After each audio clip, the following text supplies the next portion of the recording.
यदि कोई ऐसी परिस्थिति उत्पन्न हो जाए जहां तुम्हारे अपने तुम्हारे विरुद्ध हो जाए, तुम्हारे प्राण छीनना चाहे और तुम जानती हो कि तुम सही हो, तो इस परिस्थिति में तुम क्या करोगे?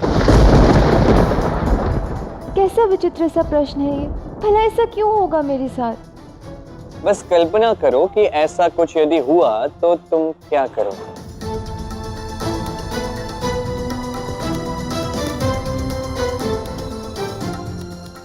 नहीं, मेरे पास इस समस्या का कोई समाधान नहीं है। मैं नहीं जानती मैं क्या करूंगी, तुम ही बता दो। मैं तुम्हें कुछ नहीं बता सकता राधा। ये निर्णय तुम्हारा होगा, ये चुनाव तुम्हें ही करना होगा। किंतु हाँ, तनिक सहायता के लिए मैं तुम्हें आगे की कहानी अवश्य सुना सकता। तो सुनाओ अगली कहानी। तनिक बैठ तो जाओ।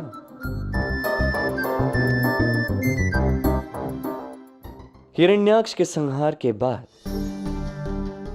उसका भाई हिरण्यकशिपु अपनी सुध बुद्ध खो बैठा।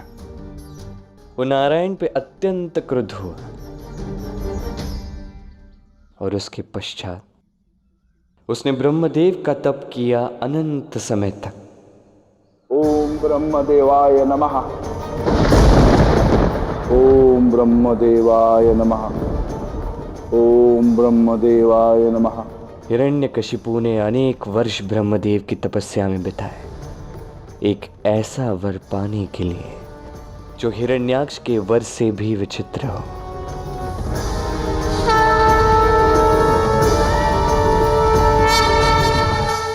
मैं तुम्हारे तप से प्रसन्न हूँ हिरण्यकश्यप। बोलो, तुम्हें क्या वर चाहिए?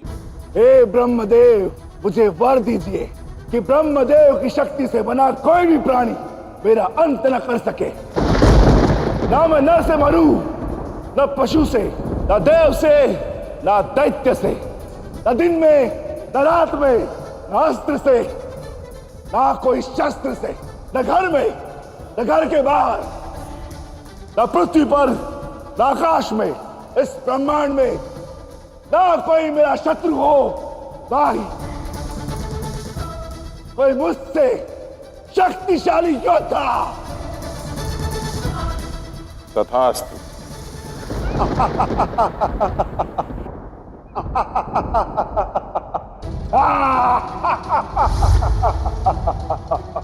उस नारायण ने छल से मेरे भ्राता हिरण्याक्ष का अंत कर दिया।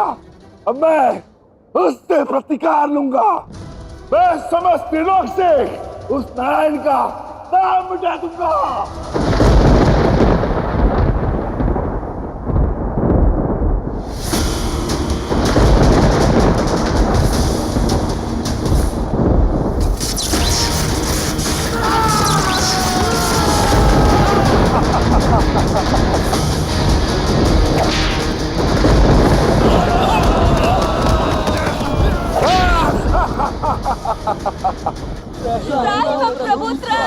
हे प्रभु, अनर्थ हो गया।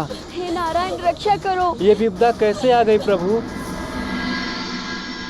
हे नारायण, समस्त संसार आपको पुकार रहा है। इतना विध्वंस हो चुका है, अपन की सहायता के लिए नहीं जाएंगे? नहीं चंचला, मेरे आवाहन में भय नहीं, भक्ति का भाव होना चाहिए। तभी मैं अपने भक्त के पास जाता हूँ। इस समय संसार मुझे भयभीत होकर बुला रहा है। किंतु नारायण, इस प्रकार तो शीघ्र ही संसार में पाप का राज होगा और पुण्य का अंत। और जहाँ पुण्य ही न हो, वहाँ प्रलय तो अवश्य भावी है। यही नियति का नियम है देवी।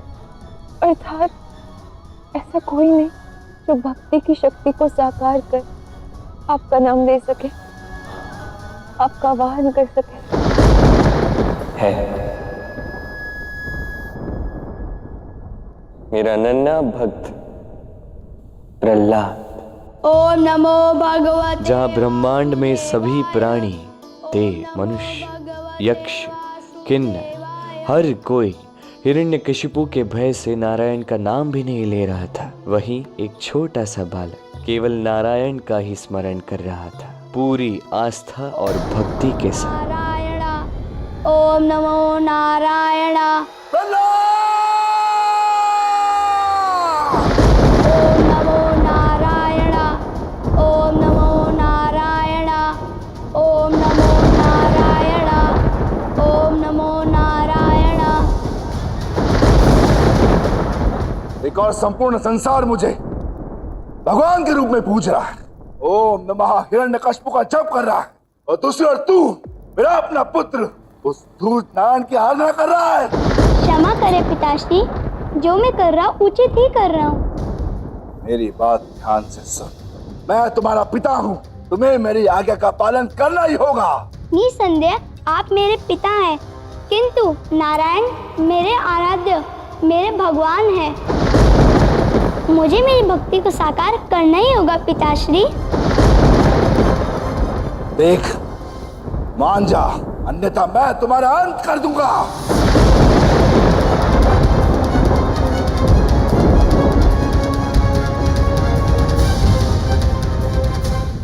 और मेरे नारायण मेरी रक्षा करेंगे।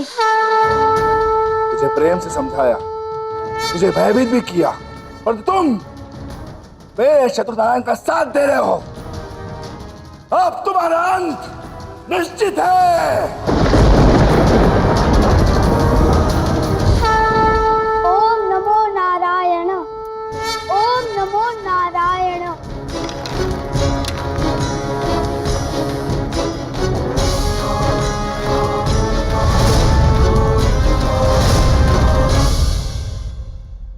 हे नारायण, ये नन्हा सा बालक आपका भक्त संकट में है, क्या आप इसकी सहायता नहीं करेंगे?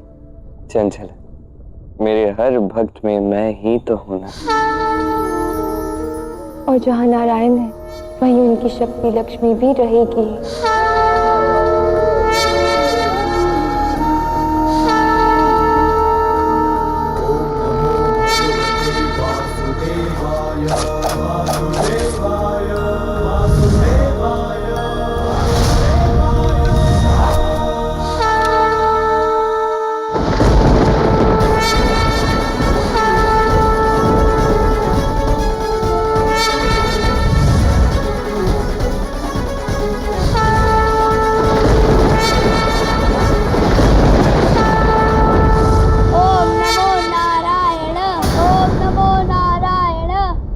मैं प्रसन्न हूँ कि भक्त प्रहलाद सुरक्षित है। ये तो बस आरंभ है देवी। अब हिरण्यकशिपु अपने महान वर की समस्त शक्ति लगाकर पाप की पराकाष्ठा पार करेगा। इस संसार में पाप और पुण्य का संतुलन पूर्ण रूप से बिगड़ जाएगा। तत्पश्चात मेरा अवतरित होना अनिवार्य होगा। समय आने पर तुम्हें अपनी समस्त प्रेम की शक्ति को जागृत करना होगा। मुझे तुम्हारे प्रेम की आवश्यकता होगी देवी।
कुचल दो इसे पत्थर से।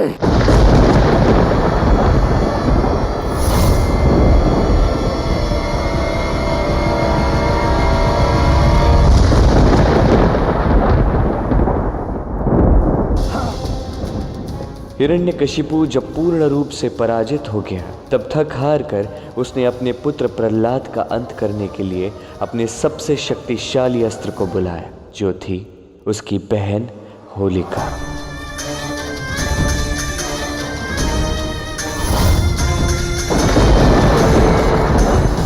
जो अपने भाई के आदेश पर प्रहलाद को भस्म करने को भी सज्ज थी।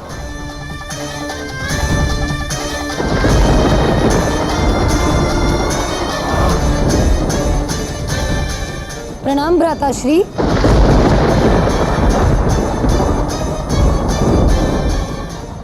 देखो ना, हिरण्यकशिपु प्रहलाद के पिता थे, होलिका उसकी बुआ।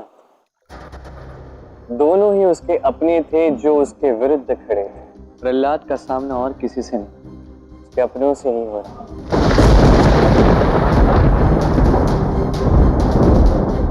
अनर्थ हो गया, ईश्वर ने श्राप दिया है। ये क्या हो गया? हाँ, अवश्य ये ईश्वर का श्राप है।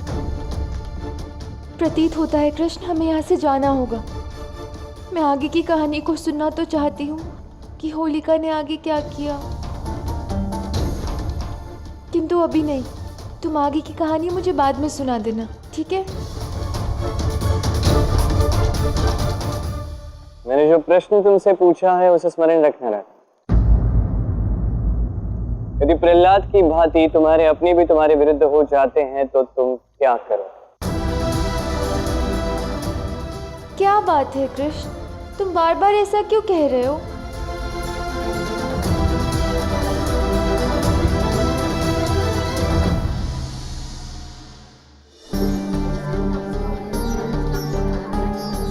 मेरा सारा दूध दूषित हो गया। भाई, मेरा तो पूरा माखन नष्ट हो गया।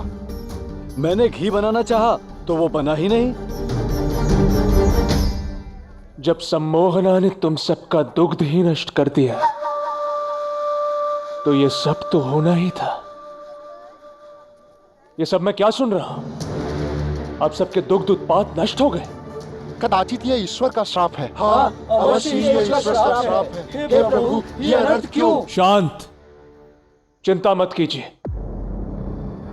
इस समस्या का समाधान है मेरे पास। मुखिया जी, ये कैसा अनर्थ हो रहा है? अब हम सब क्या करेंगे? मुखिया जी, ये तो हमारी जीविका है। कदाचित हमसे ही कोई भूल हुई है। हे नारायण, अब हम क्या करेंगे? हमारी आजीविका नष्ट हो गई है। क्या हमसे कोई भूल हुई है क्या? शांत हो जाइए।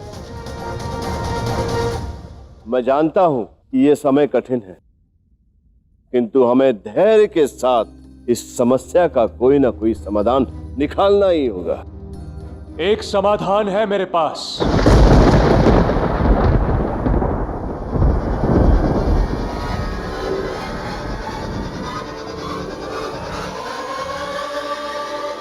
तो बताओ अयन, क्या समाधान है तुम्हारे पास? तुम राधा, तुम हो समाधान।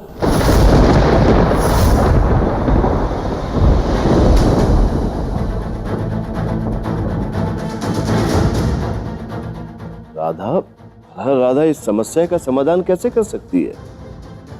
ये आप कैसी बात कर रहे हैं काका?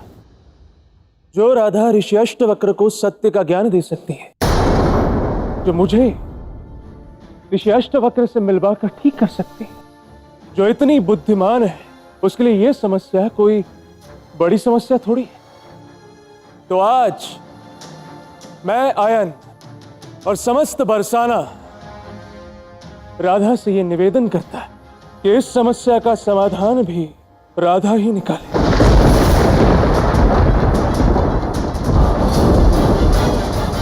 हाँ हाँ राधा जी, इस समस्या का समाधान आपको ही ढूंढना होगा। हमारी सहायता करिए राधा जी।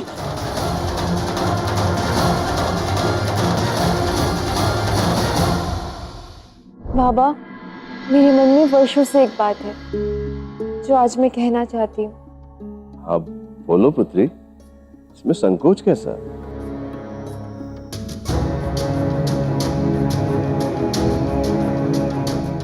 इतने वर्षों से मैं देखती आ रही हूँ, हमारे बरसाना के लोग घी माखन बनाते हैं, किंतु उसे बेचने के लिए दूर दूर हाट में जाते हैं।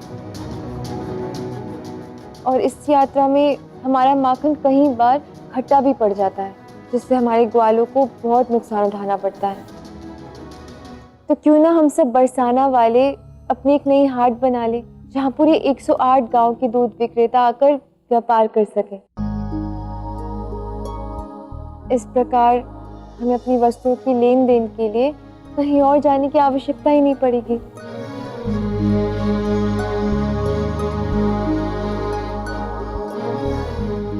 हाँ राधा, ये तो बहुत अच्छा विचार है। मैं और वृषभान अनेक वर्षों से मुखिया हैं, किंतु ऐसा उच्च विचार हमारे मन में कभी नहीं आया। विचार तो अच्छा है, परंतु एक विशाल हाट के निर्माण के लिए हमें बहुत अधिक धन की आवश्यकता होगी। केवल शब्दों से इस समस्या का समाधान नहीं हो सकता, समझी तुम? किंतु बाबा, यदि विचार आया है तो धन भी अवश्य ही आ जाएगा ना। भाग्य फिर से एक बार हमारा साथ दे रहा है। देखो, राधा तो स्वयं ही हमारी योजना में फंस रही है, अपनी इच्छा से। बाबा, आप चाहे कुछ भी कहें, मुझे राधा पर पूर्ण विश्वास है, वो ये कार्य अवश्य कर लेगी।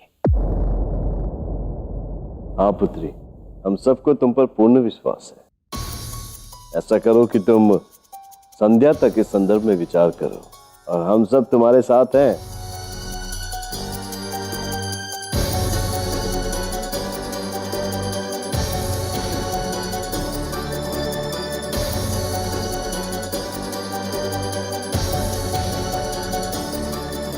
ये तुमने क्या किया राधा?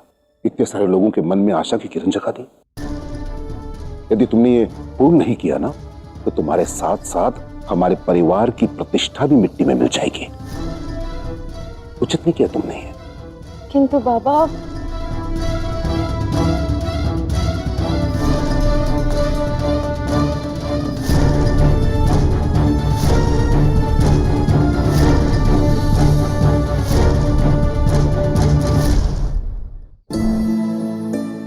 उग्रपद बाबा को लगता है यदि मैं अपना दायित्व नहीं निभा पाई तो उनका अपमान होगा। नहीं नहीं, मैं ऐसा कैसे होने दे सकती हूँ।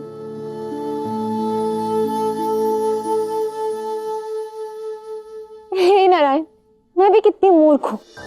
जब कृष्ण मेरे साथ है तो मुझे कैसे चिंता? उसके पास तो सारी समस्या का समाधान है।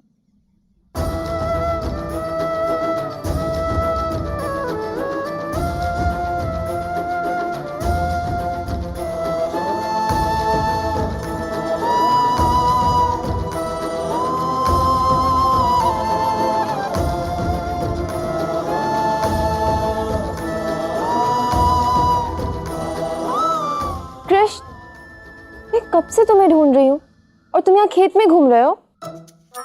अब क्या ग्वाले का काम छोड़कर कृषक बनना है क्या? कृषक नहीं, कृषक। अरे कृषक अन्न उपजाता है तभी तो ये विश्व खाता है। अब इससे महान कार्य और क्या हो सकता है? ये तो मेरे लिए सौभाग्य है। अच्छा मेरे कृषक महोदय, अब मेरा एक काम कर दीजिए। जी बोलो। वो क्या है ना कि मैंने बरसाना में नए हाट के निर्माण का दायित्व लिया है और मेरे पास धन तो है ही नहीं।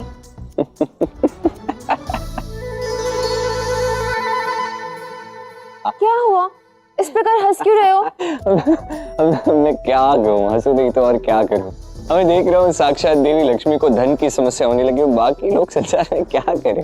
देखो, इस प्रकार मेरा उपहास में दौड़ाओ। देखो, उपहास नहीं कर रहा हूँ, मैं कृषक हूँ। अब मैं कृषक होने के नाते तुम्हें धरती माँ के बारे में बताता हूँ। धरती माँ जो है ऐसी है कि उनमें जो भी बीज बोओगे वही मिलेगा। अब यदि कनक का बीज बोओगे कनक मिलेगा, धान का बीज बोओगे धान मिलेगा, ऐसा ही तो होता है। अच्छा, तो वो धन का बीज देगा कौन? साक्षात देवी लक्ष्मी। मैंने कहा ना तुम देवी लक्ष्मी हो, मान लो मेरी बात, दो मुझे धन का बीज।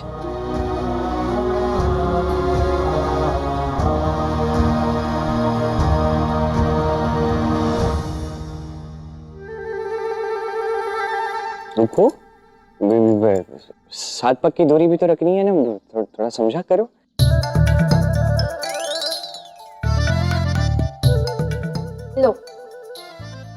करो इस मोती की खेती। जी, आपने मुझे धन का बीज दे दिया है देवी लक्ष्मी। अब आप संध्या काल में आके देख लीजिए।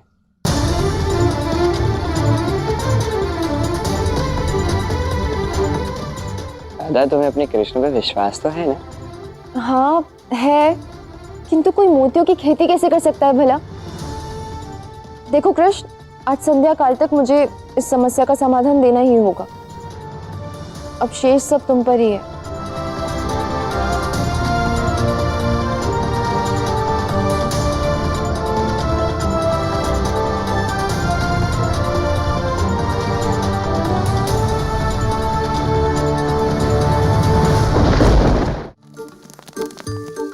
कान्हा, तुम मुझसे ये हल क्यों चलवा रहे हो? ये तो बैलों का कार्य है ना। हाँ, तो अब बैल ही तो है। अच्छा, नहीं, मैं बल बोल रहा था मैं। आप तो बल हैं, बलराम हैं। आपने क्या सुना, बैल? अरे आप तो बल के प्रतीक है ना, तो बल ही बोलूंगा। और हल तो आपका शस्त्र है। बस बस बस, अधिक बातें बनाने की आवश्यकता नहीं है। नहीं, मैं तो स्वयं तो चैन की बंसी बजा रहा है और मुझे बना दिया है कोलू का बैल।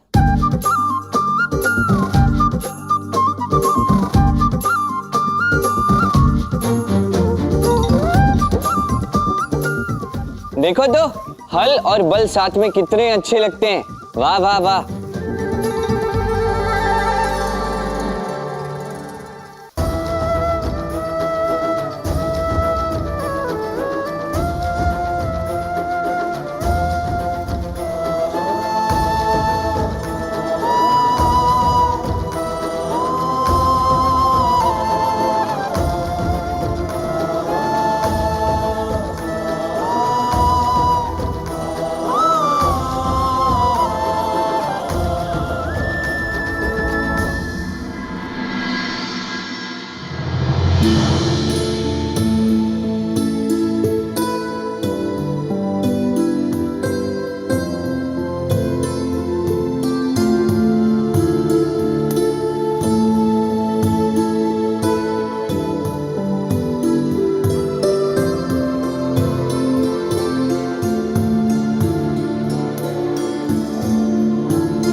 जब कृष्ण के खेत में बोए जाएंगे राधा के बीज रूपी मोती,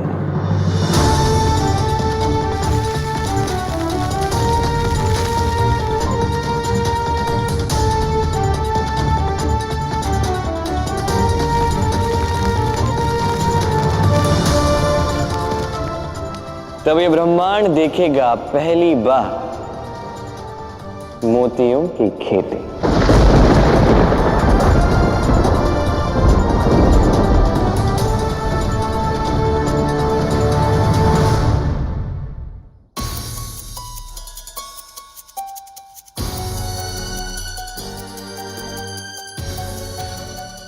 अब आप ही सोचिए वृषभान जी, राधा अकेले इतने सारे धन का प्रबंध कुछ ही पैर में कैसे कर सकती है? इस समस्या का समाधान नहीं मिल सकता। उग्रपद जी, आप सही कह रहे हैं, किंतु हमने राधा को सूर्यास्त का समय दिया है ना। मेरे विचार से हमें तब तक तो प्रतीक्षा करनी ही चाहिए, है ना? उग्रपद जी, यशोदा भाभी ठीक कह रही हैं। हमें सूर्यास्त तक प्रतीक्षा कर लेनी चाहिए।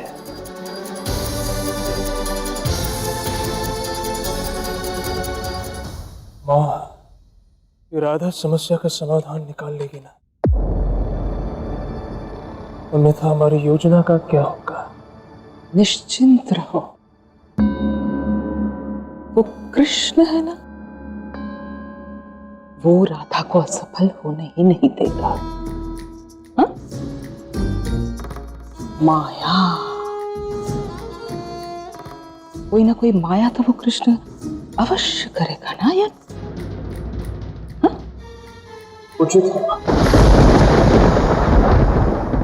संध्या होने को आई है और अभी तक मेरी समस्या का कोई समाधान नहीं मिला।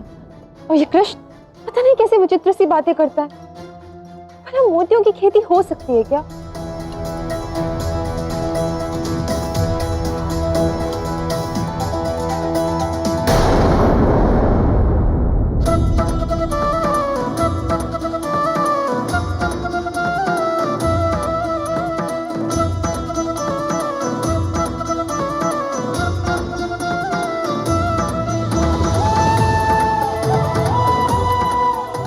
हे नारायण, ये क्या है?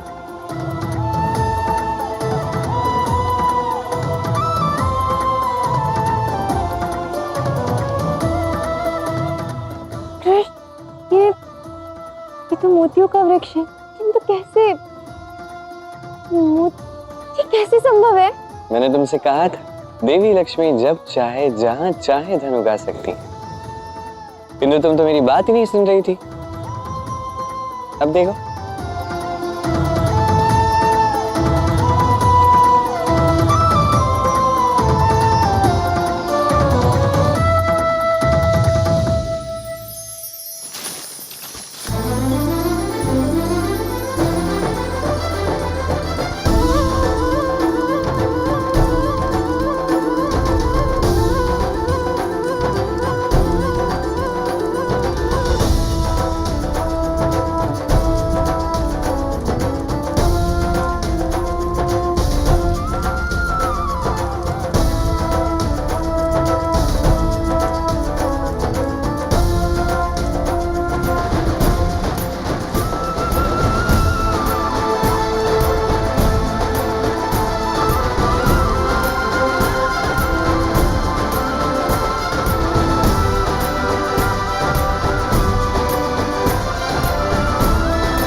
समझ गई मैं, ये तुम्हारी माया है ना? चलो हटाओ अपनी माया।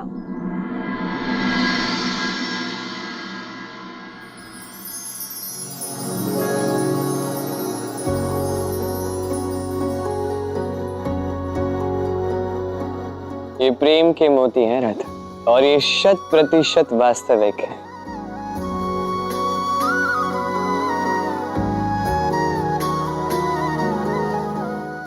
ये स्थान वास्तविक है, और आने वाले समय में ये स्थान मोती कुंड के नाम से जाना जाए, नाम से जाना जाए, नाम से जाना जाए।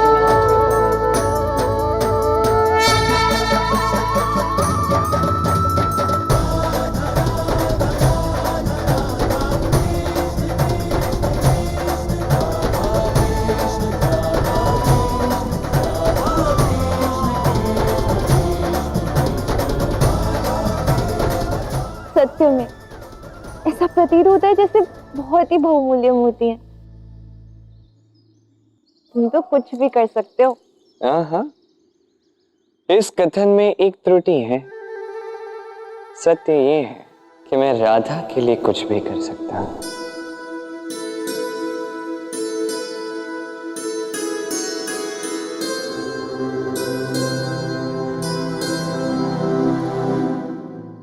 सच में अब मुझे मेरी समस्या का समाधान तो मिल ही गया। चलो अब सूर्यास्त होने वाला है, चलते हैं। राधे, किधर जा रहे हो? इधर आओ, इधर आओ। क्या हुआ? कहानी कौन सुनेगा? मैं अवश्य सुनना चाहती हूँ कृष्ण, किंतु कभी भी सूर्यास्त हो सकता है, इसलिए जाना होगा। अच्छा, देखना, सूर्यास्त के लिए अभी भी बहुत समय शेष है राधा, चिंता की कोई बात नहीं है। किंतु यदि समय बीत जाने की इतनी चिंता हो रही है, यदि ये समस्या है, तो मैं समय को एक पहर पीछे कर देता हूँ। नहीं, रुको रुको, मत करो। एक काम करो, शीघ्र कहानी सुनाओ। बताओ आगे क्या हुआ? तो फिर होलिका ने प्रहलाद के साथ क्या किया?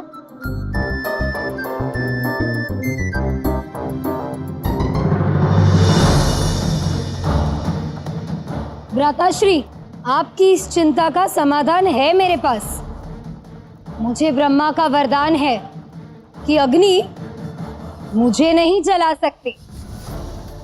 आप केवल एक चिता का प्रबंध कीजिए, मैं स्वयं उस प्रहलाद को लेकर उस चिता पर बैठ जाऊंगी और जब तक आपका वो दुष्ट नारायण भक्त पुत्र जलकर भस्म नहीं हो जाता तब तक उस चिता पर से नहीं उठूंगी। उचित कह रही हो बहन होलिका।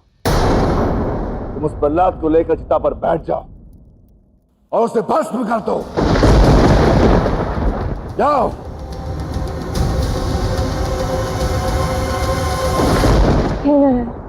होलिका को तो वरदान भी प्राप्त है, उससे प्रहलाद की रक्षा करना अत्यंत कठिन होगा प्रभु। शांत हो जाइए चंचल।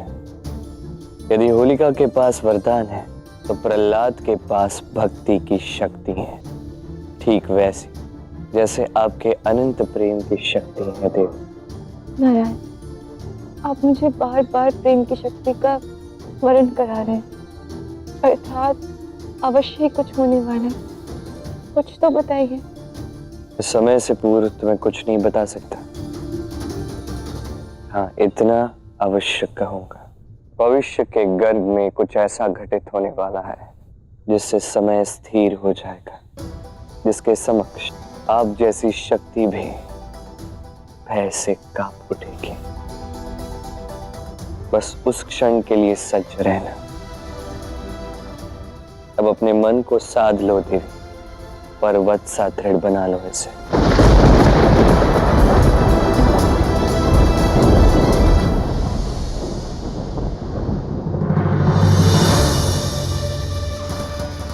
होलिका बुआ, आप मुझे कहाँ ले आई?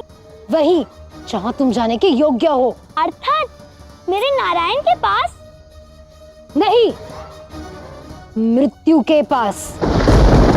बुआ, भक्त मृत्यु को प्राप्त नहीं होते, मुक्ति को प्राप्त होते हैं। आप मेरी बात मानिए, आप भी नारायण को स्मरण कीजिए।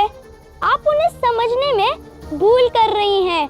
वो बहुत अच्छे और शक्तिशाली हैं बुआ। वो चाहे कितना भी शक्तिशाली क्यों ना हो, परंतु इस होलिका के प्रकोप से आज वो तुम्हें बचा नहीं पाएगा। चलो।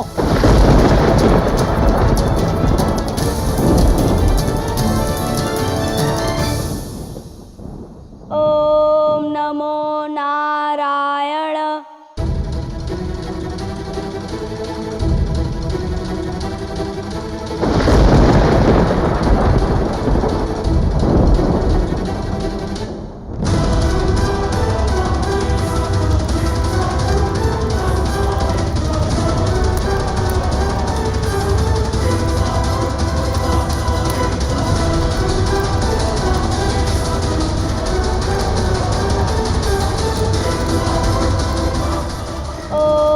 नमो नारायण। ये कैसे संभव है? ये अग्नि मुझे कैसे जला सकती है? होलिका, तुम्हें वरदान प्राप्त था स्वयं की रक्षा की। तुमने इसका उपयोग किसी के अहित के लिए किया, इसलिए अब तुम्हारे अंत का कारण तुम्हारा ये वर ही बनेगा।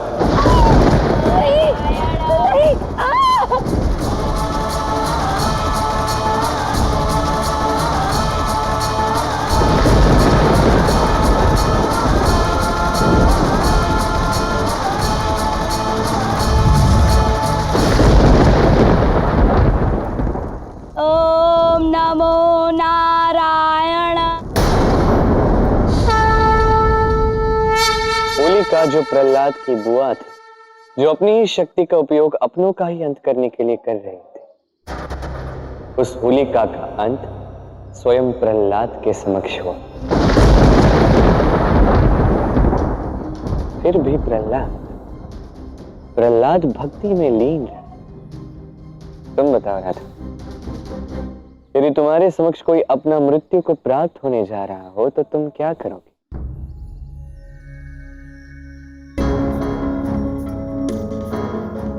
कृष्ण, ये कैसी बातें कर रहे हो कृष्ण? देखो, ऐसी बातों से मुझे भय लगता है। ये केवल बातें नहीं है राधा, मैं तुम्हें एक अत्यंत कठिन समय के लिए सज्ज कर रहा हूं। भविष्य के घर में कुछ ऐसा है जिससे समय स्थिर हो जाएगा, जिससे तुम जैसी शक्ति भी भय से कांप उठेगी। बस उस क्षण के लिए स्वयं को सज्ज कर लो। अब अपने मन को साध लो राधा, पर्वत सा दृढ़ बना लो इसे।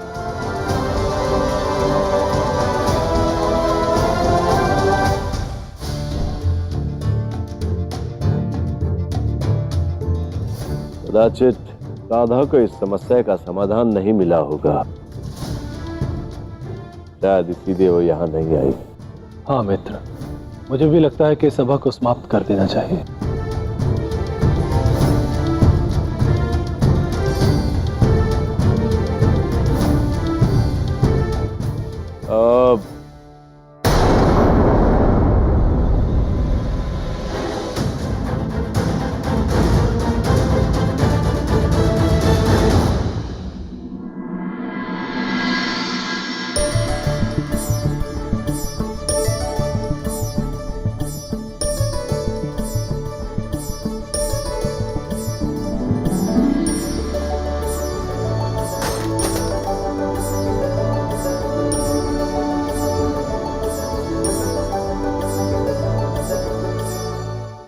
राधा पुत्री, ये सब क्या है? आप स्वयं ही देख लीजिए।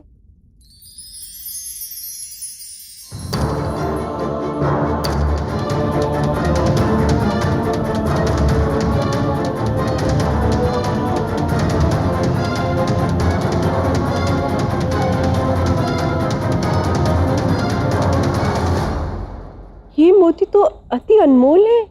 हाँ मैया, अनमोल ही है।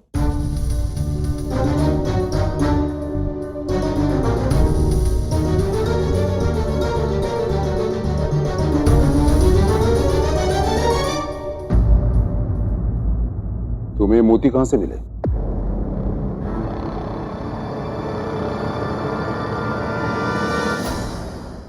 हाँ राधा, इतने अनमोल मोती तुम्हारे पास आए कहां से?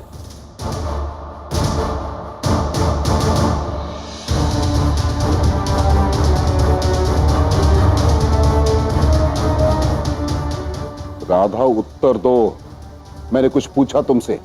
ये बहुमूल्य मोती तुम्हें कहां से मिले? बाबा, उग्रपद काका, मुझे लगता है अवश्य हमारा कोई शुभ चिंतक होगा। किसने देखा होगा कि हम इतनी बड़ी दुविधा में हैं, तो उसने सोचा हमारी सहायता कर दे। इसलिए राधा के हाथों हमारे लिए मोती भिजवाए होंगे, है ना? राधा से वचन लिया होगा कि मेरा नाम गुप्त रखो, किसी को बताना नहीं। इसलिए कदाचित राधा बता नहीं रही होगी, अन्यथा नाम बताने में समस्या ही क्या है। हाँ, किसी शुभ चिंतक ने ही भेजे हैं ये सहायता की मोती।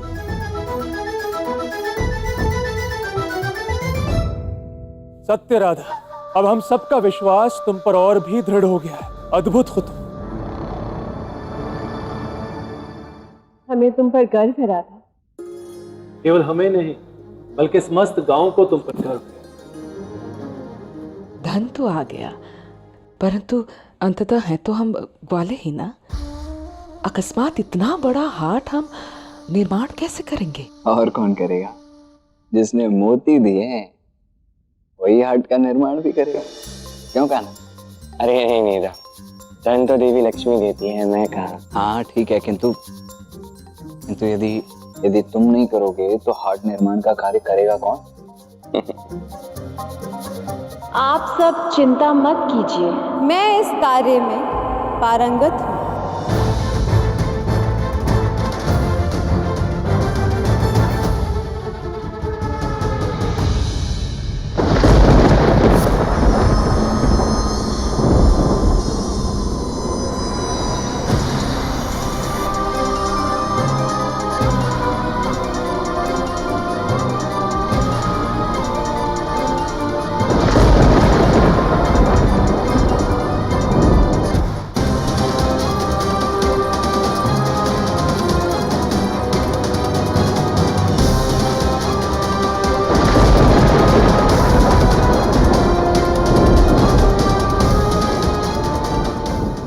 अंततः हमने अपना कार्य पूर्ण किया।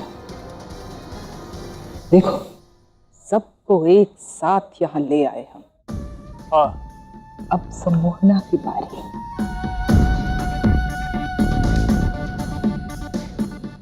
अब सम्मोहना पूरे बरसाना को सम्मोहित कर लेगी।